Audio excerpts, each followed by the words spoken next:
In this video, we will see how to change voice of your voiceover on your iPhone.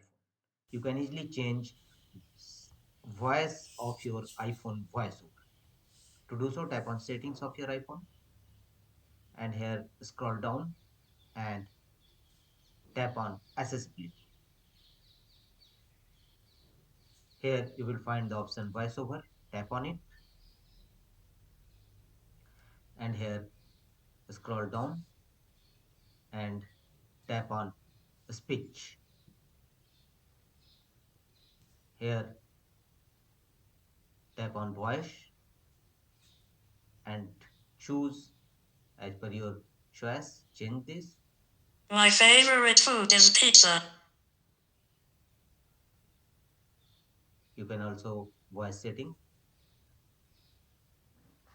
So from where you can easily change voice type of your voiceover on your iPhone. You can easily change. Hi, I'm Siri. Hi, I'm Siri. Hi, I'm Siri. Hi, I'm Siri. Hi, I'm Siri.